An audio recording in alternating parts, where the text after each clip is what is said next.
کے لیے بہشتی زیور سے اچھی کوئی کتاب نہیں ہے. بہشتی زیور جامعۃ الرشید والوں نے جو چھاپی ہے بہت آسان. وہ مسائل کی کتاب ہے, وہ پہلے ہر گھر میں ہوتی تھی. اس میں طہارت کے مسائل, خرید و فروخت کے مسائل, اور خواتین کے حیض و نفاس کے مسائل, اور اسلام کے بنیادی عقیدے. وہ اتنی جامع بہترین کتاب ہے کہ میرا خیال ہے اردو زبان میں مسائل پر اس سے بہتر کتاب لکھی نہیں گئی ہے. تو وہ سب لوگ اپنے گھر میں لازمی رکھیں بہشتی زیور حضرت مولانا اشرف علی تھانوی رحمۃ اللہ علیہ کی. اور اس پہ کوئی اعتراض ہو نا, کوئی کہیے یہ مسئلہ قرآن و سنت کے خلاف ہے, تو ہم بیٹھے ہوئے یہاں پرچی لکھ کے دے دیں, میں بتاؤں گا قرآن و سنت کے خلاف ہے یا نہیں ہے. نحمدہ ونصلی ونسلم علی رسولہ الکریم, اما بعد فاعوذ باللہ من الشیطان الرجیم, بسم اللہ الرحمن الرحیم.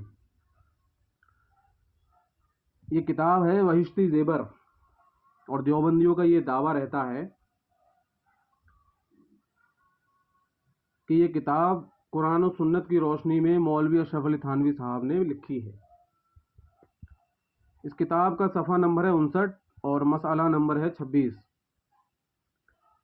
لکھا ہے, ہاتھ میں کوئی ناجس چیز لگی تھی, اس کو کسی نے زبان سے 3 دفعہ چاٹ لیا تو بھی پاک ہو جائے گا, مگر چاٹنا منع ہے. ان وہابڑوں سے, دیوبندی وہابیوں سے اگر میری ویڈیو دیکھتے ہوں تو برائے کرم یہ لوگ بتائیں کہ یہ قرآن پاک کی کون سی آیت سے یہ مسئلہ اخذ کر لیا, یا کون سی حدیث پاک سے یہ مسئلہ نکالا ہے کہ ہاتھ پر اگر کوئی ناجس چیز لگی ہو تو اس کو زبان سے 3 دفعہ چاٹ لینے سے پاک ہو جاتا ہے. اور دوسری چیز, اگر یہ ویڈیو میری بچے یا پھر خواتین دیکھتی ہو, مہربانی ہے کہ نہ دیکھیں, کیونکہ یہ کتاب عورتوں کے پڑھنے کے لائق ہی نہیں ہے.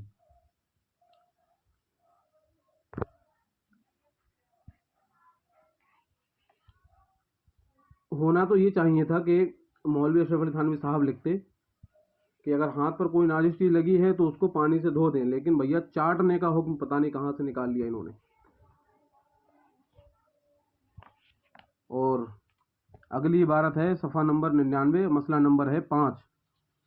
لکھا, چھوٹی لڑکی سے اگر کسی مرد نے صحبت کی جو ابھی جوان نہیں ہوئی ہے تو اس پر غسل واجب نہیں, لیکن عادت ڈالنے کے لیے اس سے غسل کرانا چاہیے. اب چھوٹی لڑکی سے مراد کتنی چھوٹی لڑکی؟ یہاں انہوں نے قید بھی لگا دی ہے کہ جوان بھی نہیں ہوئی ہے چھوٹی لڑکی, 1 سال 2 سال 3 سال 5 سال 10 سال, کتنی چھوٹی لڑکی؟ یہ کس قرآن پاک کی کون سی آیت سے یہ مسئلہ اخذ کر لیا, یا کون سی حدیث پاک سے نکالا ہے, بتائیں مہربانی کر کے. اور اگر ان عبارتوں پر مجھ سے بات کرنی ہے تو آپ لوگوں کو میرا نمبر اسکرین پر شو ہوتا ہوگا, اس نمبر پر میرے پاس واٹس ایپ کال کر لیں, میری بات ہو جائے گی انشاءاللہ, جب چاہیں تب بات کر لیں. اور دوسری بات یہ ہے کہ لوگوں سے میں کہنا چاہوں گا کہ برائے کرم اس عبارت پر عمل نہ کرنا, ورنہ کم سے کم 6 سال کی سزا ہوگی, ضمانت بھی مشکل پڑ جائے گی, بے عزتی ہوگی وہ الگ, اور کورٹ کچہری کے چکر لگاؤ گے وہ الگ. اشارہ ہی کافی ہے سمجھانے کے لیے, سمجھ چکے ہوں گے آپ لوگ. اور یہ تیسری عبارت ہے صفحہ نمبر 195, مسئلہ نمبر 10. لکھا, میاں پردیس میں ہے اور مدت ہو گئی, برسیں گزر گئیں کہ گھر نہیں آیا, اور یہاں لڑکا پیدا ہو گیا اور شوہر اس کو اپنا ہی بتاتا ہے, تب بھی وہ ازروئے قانون شرع حرامی نہیں, اس شوہر کا ہے. البتہ اگر شوہر خبر پا کر انکار کرے گا تو لعن کا حکم ہوگا. دعویٰ ہے کہ بہشتی زیور قرآن و سنت کی روشنی میں لکھی گئی ہے.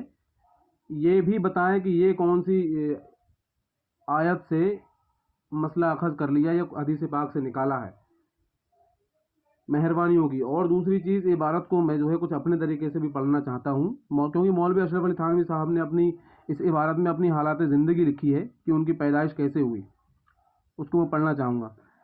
والد صاحب پردیس میں ہیں, کس کے؟ مولوی اشرف علی تھانوی صاحب کے. والد صاحب پردیس میں تھے اور مدت ہو گئی تھی, برسیں گزر گئی تھیں کہ گھر نہیں آئے تھے, اور یہاں اشرف علی تھانوی صاحب پیدا ہو گئے, اور والد صاحب اس کو اپنا ہی بتا رہے تھے، تب بھی وہ ازروئے قانون شرع حرامی نہیں ہے، والد صاحب کے ہی ہے۔ البتہ اگر والد صاحب انکار کرتے تو ان پر لعن کا حکم ہوتا، چونکہ والد صاحب نے انکار نہیں کیا اور مولوی اشرف علی تھانوی صاحب حلالی بھی ہو گئے، حرامی نہیں ہے، ٹھیک ہے نا۔ اس عبارت کے مطابق انہوں نے یہ ثابت کر دیا۔ تو میرا مطالبہ ہے ان 3 عبارتوں پر، حالانکہ عبارتیں تو اور بھی ہیں، اب ان سے میرا مطالبہ ہے وہابیوں دیوبندیوں سے، جو لوگ دیکھ رہے ہیں میری ویڈیو، ان سے، وہابیوں سے، کہ اس عبارت کا، ان عبارتوں کے بارے میں جب چاہیں مجھ سے انشاءاللہ بات کر لیں، میں بات کرنے کے لیے تیار ہوں۔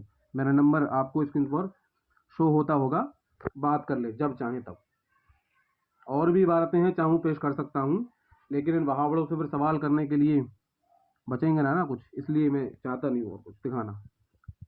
السلام علیکم ورحمۃ اللہ تعالیٰ وبرکاتہ۔